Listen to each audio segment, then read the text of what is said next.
तो मैं शुरू ब्रजेश जी आपसे इसलिए कर रहा हूं कि आप इसका एक बेसिक स्ट्रक्चर बता दें, क्योंकि विपक्षी एकता की बात हो रही है।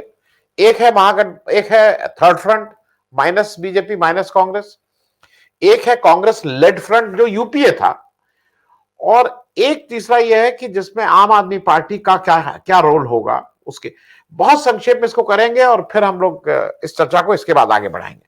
शुरू की बात जरा विजय जी आपसे समझ लें। आप सभी को नमस्कार।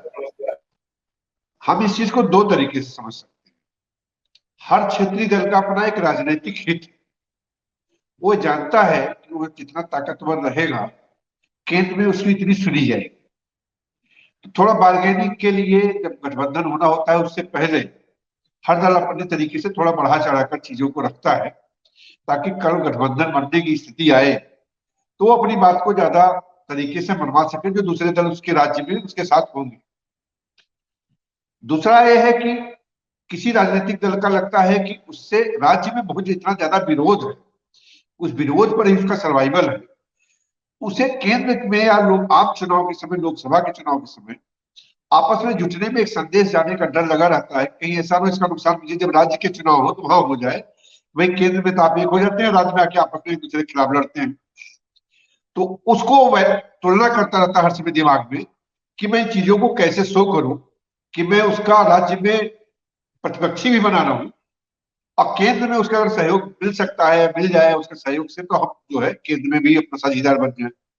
ये एक अजीब सा गणित है। जाहिर सी बात है जो लोग राजनीतिक दल चला रहे हैं इस चुनौती को बैलेंस करने के अपने अपने तरीके से कोशिश करते हैं। कुछ ऐसे दल हैं जिनको लगता है विपक्ष में क्षेत्रीय पार्टियों से तुमका कोई ताल्लुक है नहीं, नफा नुकसान कोई बात होनी नहीं है, और जो राष्ट्रीय पार्टी के रूप में कांग्रेस है वही उसकी मुख्य विपक्षी पार्टी है। तो उनको नहीं लगता है कि इनके साथ जाकर के मेरा कोई फायदा होगा, क्योंकि वो केंद्र में अपनी बहुत हैसियत नहीं मानते, केंद्र में बहुत ज्यादा प्रभावी होंगे ऐसा मानते भी नहीं। तो अपने क्षेत्रीय हितों के लिए वो अभी पूरी तरह से विपक्षी एकता की फार्मूले से अपने को दरकिनार करके चल रहे हैं कि मुझे क्या लेना विपक्षी एकता से, मुझे तो बीजेपी हो या कांग्रेस हो दोनों से लड़ना ही रहेगा जो भी आएगी सरकार में, और मुझे राज्य में अपना कब्जा या अपनी बढ़त हासिल रखनी है, जिसमें केजरीवाल की स्थिति है। आज के दौर में अलग अलग राज्यों में देखिए, ममता बनर्जी पूरी तरह से मान चुकी है कि उनका मुख्य विपक्षी जो है कांग्रेस नहीं है। उनकी मेन लड़ाई अब मानती है कि उनकी बीजेपी से है राज्य में। तो वो इस दुविधा में है आज की डेट में कि कांग्रेस को कितना स्पेस दें, क्योंकि वो कांग्रेस के विरोध के चलते ही उनकी पार्टी का जन्म हुआ और सर्वाइवल उसी पे है। अब वो आज की डेट में कुछ निजी कारण है, कुछ वर्तमान में जो केंद्रीय सरकार के दबाव है, उन सारी चीजों के गुणा भाग कर रही है कि उन्हें सेंटर में कहा होना चाहिए। और चूंकि राज्य में बीजेपी जैसी मजबूत पार्टी को हरा करके वो सरकार बनाने में सफल हुई है, तो उनकी एक महत्वाकांक्षा भी जगी होगी मुझे अब इससे आगे क्या चाहिए। एक नेशनल पहचान चाहिए, एक राष्ट्रीय पहचान चाहिए। तो राष्ट्रीय पहचान मतलब है केंद्र में मुझे जो है एक लीडर के रूप, बड़े लीडर के रूप में पहचाना जाए, जिसके चलते उन्होंने शायद एक कोशिश की थी कि चूंकि कांग्रेस के साथ पीछे रहेंगे तो कांग्रेस तो उनको फिर उनका नेतृत्व पहचान मिलती नहीं है, लेकिन अगर विपक्षी दलों, बाकी विपक्षी दलों की एकता बनती है तो उसमें उनको एक बड़े पद, बड़े लीडर के रूप में देखा जाएगा, और संभावित हो सकता है मुख्यमंत्री की भी किसी हद तक कल्पना करती रही हो, प्रधानमंत्री की। लेकिन सभी जानते हैं और कहीं कहीं उनके सलाहकार भी जानते हैं कि संभव नहीं है बीजेपी या कांग्रेस से अलग होकर के कोई तीसरा दल केंद्र में सरकार बना लेगा। ऐसे सोचने की अभी स्थितियां नहीं है, राजनीतिक हालात नहीं। ठीक है, जाहिर सी बात है थोड़ा बहुत कोशिश करने के बाद वो शांत है आजकल, और उनकी पहल क्या होगी ये देखना होगा, समय बताएगा। ठीक है, ठीक है। केसीआर की स्थिति बहुत विकट है। केसीआर की अपनी सिचुएशन जो है, अपना राज्य जो है वो बहुत ही छोटा सा है, जो केंद्र में कोई बहुत मायने नहीं रखता राजनीतिक रूप से। वो अगर सारी सीटें जीत ले तो भी और सारी सीटें हार जाए तो भी, ऐसे में उनको दूसरे बड़े राज्यों की मदद चाहिए होगी। बड़े राज्यों में उनका कोई राजनीतिक ऐसी हैसियत नहीं है कि जो उनके पीछे खड़े हो कोई बड़े राज्य। हाँ, उनकी इस पहल का स्वागत जरूर करेंगे जब वो ओवरऑल विपक्षी एकता की बात करते हैं, और जाहिर सी बात है वो बीजेपी के पास नहीं जाएंगे। आज जो राज्य में उनकी लड़ाई है वो सिर्फ बीजेपी से, और वो लड़ाई हमारे ख्याल से निजी भी है और वो लड़ाई राजनीतिक भी। तो तेलंगाना के हालात को देखते हुए यह है कि वो चाहे जिस भी तरह की विपक्षी एकता होगी, वो विपक्ष में ही रहना है, और वो चाहेंगे कि बीजेपी लेट डाउन हो, इसके लिए वो हर तरह से विपक्षी एकता में शामिल होंगे, ये मुझे लगता है। साउथ के राज्यों में जाहिर सी बात है, दो दो क्षेत्रीय पार्टियां हैं जिस तरीके से, खास करके केरल में, तो केरल में एक दल विपक्षी एकता के साथ रहेगा और एक दल जो है कहीं कहीं बीजेपी के साथ अपना गठबंधन रखेगा, क्योंकि वो दोनों दल एक साथ मिल करके किसी विपक्षी एकता में नहीं आएंगे। अब बात रहे आंध्रा की। आंध्रा में अभी तक एक संकेत जो मिल रहा है कि वाईएसआर कांग्रेस जो है, जगन रेड्डी, वो केंद्र के साथ थोड़ा सहज दिखते हैं। नहीं, मैं ब्रिजेश जी मैं आपको यहाँ रोक रहा हूं। अभी हम लोग केवल एक दिन, क्योंकि देखिए कुछ लोगों का बिल्कुल रोल क्लियर है, बीजेडी, वाईएसआर, ये सब लोग तो जो केंद्र में जिसकी सरकार होगी उसके साथ चले जाएंगे, ये ना इधर है ना उधर है। मेरा कहना है कि मुख्य जो अभी किरदार जो हैं वो ममता जी हैं, केसीआर हैं, नीतीश कुमार हैं और केजरीवाल साहब हैं। हम लोग अपने अपने आज के डिस्कशन को इन्हीं तक सीमित रख रहे हैं। इसमें मैं ये कहना चाह रहा हूं कि एक मजबूत दल के साथ सब जुड़ना चाहते हैं। कांग्रेस की दिक्कत ये रही है कि वो अपने परसेप्शन में इतनी कमजोर और बिखरी हुई पार्टी दिखने लगी थी कि इसके चलते कांग्रेस के खिलाफ बातें उठने लगी थी। भारत जोड़ो यात्रा के बाद कांग्रेस का परसेप्शन जो थोड़ा सुधार हो रहा है, जो पॉजिटिव हो रहा है, वह इस संभावना को बढ़ा रहा है कि जो नॉर्थ इंडिया के क्षेत्रीय दल हैं वो चाहेंगे कि कांग्रेस के नेतृत्व में ही एक मजबूत विपक्षी एकता बने, और ये हालत धीरे धीरे डेवलप होने शुरू हो गई। तो मुझे लगता है कि अब आने वाले दिनों में, केजरीवाल की बात मैं नहीं करता, लेकिन बहुत सारे छोटे छोटे दल हैं जो चाहेंगे कि अगर बीजेपी के लेट डाउन करना है केंद्र से, तो कांग्रेस के पीछे खड़े हो। अब कांग्रेस से सौदेबाजी के चलते उनकी शर्तें और कुछ चीजें बीच बीच में दिखती रहेंगी, वो एक कांग्रेस को भी बढ़ करके जो है बड़े भाई की तरफ से इन छोटे छोटे दलों को साधना पड़ेगा। वो कैसे हो पाएगा वो देखने समय की बात। जी जी जी जी मैं ब्रजेश आपसे एक चीज और समझूं। मैं अपने दर्शकों को, उनको बार बार रिपीटिशन लगता है, लेकिन मैं उसका इसलिए कर देता हूं कि एक रेफरेंस पॉइंट दिमाग में क्लियर हो जाता है। रेफरेंस पॉइंट यह है कि 2019 के इलेक्शन में जिसके पहले से ये 2014 से मुहिम चल रही थी कि कांग्रेस मुक्त भारत, उस समय बीजेपी को कुल वोट मिले थे 22 करोड़ 90 लाख। और मैं एक गलती ठीक कर दूं, मैंने कहीं अपने किसी पुराने एपिसोड में कह दिया था 9.5 करोड़। वो 9.5 करोड़ कांग्रेस के गलत वोट हैं। वो हमारे बहुत से दर्शकों ने फिर कहा कि नहीं नहीं आपने उसको ठीक नहीं कहा। कांग्रेस को वोट मिले थे 11.94 करोड़, 11 करोड़ 94 लाख। और मैं ये इसलिए बता रहा हूं कि उसको इतने वोट मिले थे, 19.5-20% वोट मिले थे उसको। सीटें उसकी आई थी 52 पहले थी, अब एक प्रतिभा सिंह की बाई इलेक्शन बढ़ गई 53, ओरिजिनली 52। 208 सीटों पे वो सेकंड रही थी। ये बात सिर्फ मैं आपसे इसलिए शेयर कर रहा हूं कि ये भी याद दिला देना है कि 2004 में जब कांग्रेस ने पहली बार सरकार बनाई थी मनमोहन सिंह जी वाली, उसकी कुल सीटें 145 थी, 145। मतलब आज ये जरूरी नहीं कि आप 200, अगर आप गठबंधन की पॉलिटिक्स कर रहे हैं तो इफ यू क्रॉस 150 तो you are in the game, जिसको कह सकते हैं। आपको इसके मद्देनजर आज लग रहा है कि कांग्रेस गेम में अभी आ पाई है, जो राहुल गांधी भी कह रहे हैं, मेहनत कर रहे हैं, परसेप्शन बदला है, इसमें कहीं कोई दो राय नहीं है। कोई कह सकता है 1% बदला है, कोई कहेगा 100% बदला है, लेकिन कांग्रेस का एक ग्राफ तो ऊपर गया है। कितने परसेंट है ये दिस में भी डिबेटेड। ब्रिजेश जी। जी देखिए, इसमें दो चीज ध्यान रखने की बात है। भारतीय राजनीति में एक तो आपको जनता से मिले समर्थन का आंकड़ा, उसको मिले कुल वोट से तय करते हैं। दूसरा, उसको कुल हासिल सीट से तय करते हैं। और दोनों के बीच में एक बहुत गणितीय मतलब वो है, संबंध है। आपका वोट विस्तारित, ज्यादा वोट है लेकिन पूरे देश में विस्तारित है, और जो लोग ज्यादा सीट हासिल कर रहे हैं वो कुछ सीटों में बहुत फोकस्ड है। उन सीटों में वो ज्यादा सीट वोट ले आते हैं, तो ओवरऑल आपसे कम वोट पा करके भी वो सीट ज्यादा हासिल कर लेते हैं। तो जो पॉलिटिकल पार्टी के रूप में कांग्रेस को उन सीटों को चिन्हित करना चाहिए जहां वो सेकंड आती है, या जहां पर उसका लगता है कि सेकंड के आसपास है। उन सीटों पे पूरा फोकस डाले ताकि वो फर्स्ट में कन्वर्ट हो जाए। जहां वो थर्ड और फोर्थ है, अगर उसकी जगह पे वो उसकी जमानत भी जब्त हो जाए तो कोई फर्क नहीं पड़ता है, लोग नहीं कुछ कहेंगे। लेकिन जिन सीटों पर वो मार्जिन से हार रही है, अगर उस ताकत को वहां पर वो फोकस कर दे तो जो लोकतंत्र में सीटों का गणित है उसमें वो एक अच्छा परफॉर्मेंस कर लेगी।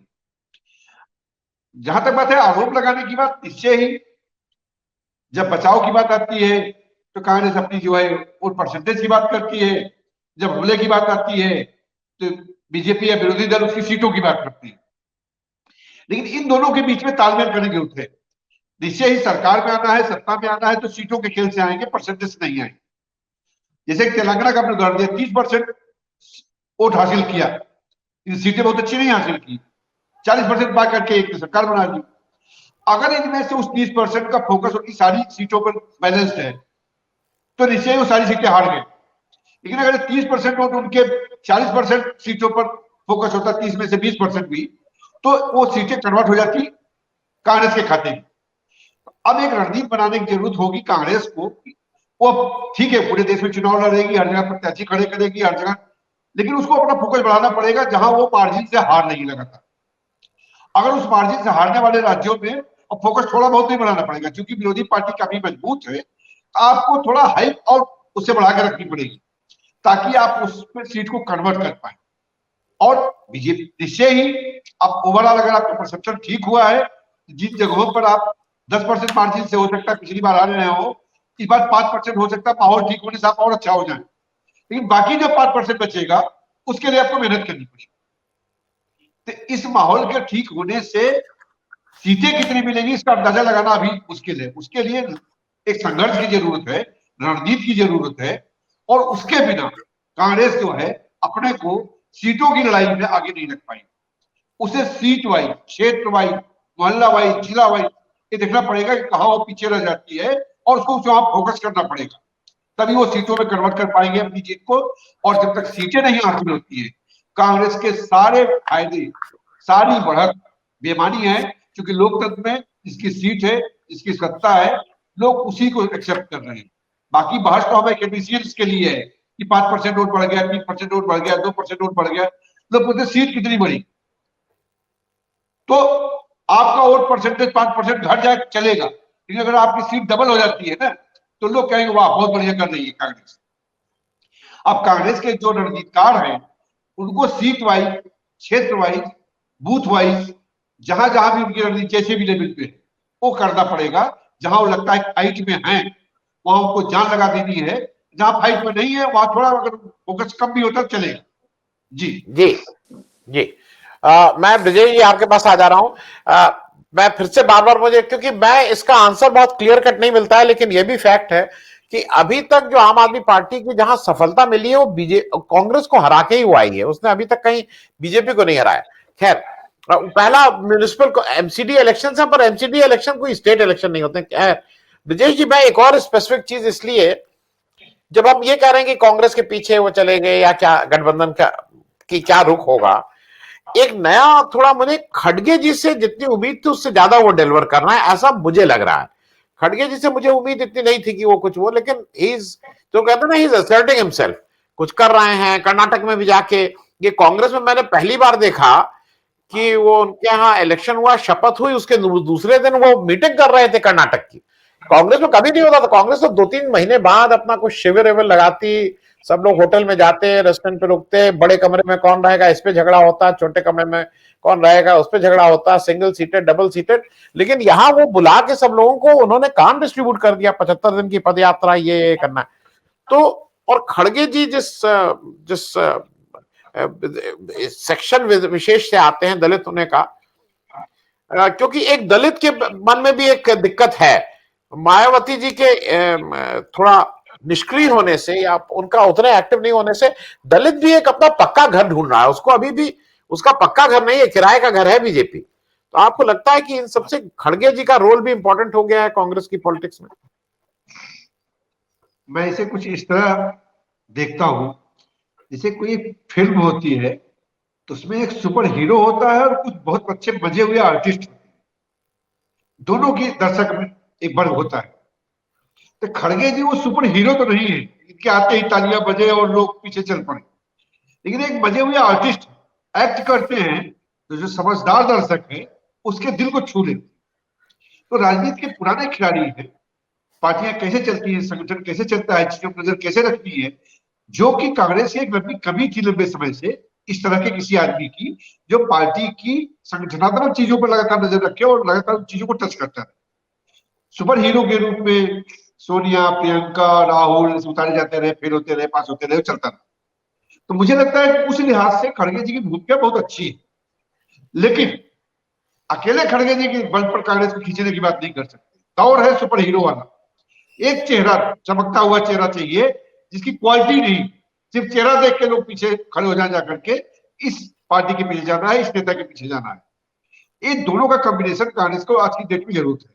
खड़गे जी वो जमीन का जो काम करने वाला काम है वो कर रहे हैं, करेंगे और उसका पॉजिटिव प्रभाव कांग्रेस को मिलेगा, लेकिन वह अल्टीमेट रिजल्ट कन्वर्ट कितना करेगा, मॉस को कितना जोड़ पाएगा, इस पर सवाल खड़े होते हैं। दूसरा आपने जो दलित की बात की, जैसे मैं कहता हूं कि धीरे धीरे जाति चीजों में थोड़ा सा चीजें डिफरेंट हो रही, लोग एक जात के पीछे, एक जात के नेता के पीछे सारी की सारी जात नहीं खड़ी होती है। हर पार्टी में हर जात का नेता है और इतने चमत्कारिक नेता जातियों के नहीं है। कुछ को छोड़ दीजिए जो पिछले आज की डेट में कहा जाए तो अखिलेश यादव भी यादवों के सर्वमान्य नेता नहीं रहे, मुलायम सिंह थे, अखिलेश नहीं रहे। तो जो थोड़ा बदलाव हो रहा है, पीढ़ी का बदलाव हो रहा है, उसमें जातियां दलितों में भी जो नई पीढ़ी भर के लोग आ रहे हैं, अब वो अपने लिए अवसर देखते हैं।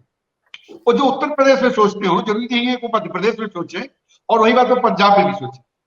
अगर ऐसा होता तो पंजाब में एक दलित को मुख्यमंत्री जब कांग्रेस ने बनाया था तो कांग्रेस के लिए बहुत ओवरफ्लो वोटिंग होनी चाहिए।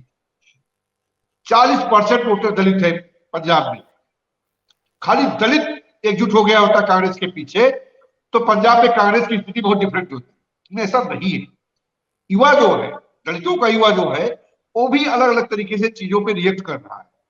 तो खड़गे साहब दलित वोट को कंसोलिडेट करने में बहुत उपयोगी होंगे, मुझे ऐसा नहीं लगता। लेकिन हाँ, दलितों की स्वीकार्यता और दलितों के लिए कोई निगेटिविटी नहीं होगी, क्योंकि खड़गे जैसा एक बड़ा चेहरा राष्ट्रीय अध्यक्ष है पार्टी का, इसका फायदा कांग्रेस को मिल सकता है। जी जी।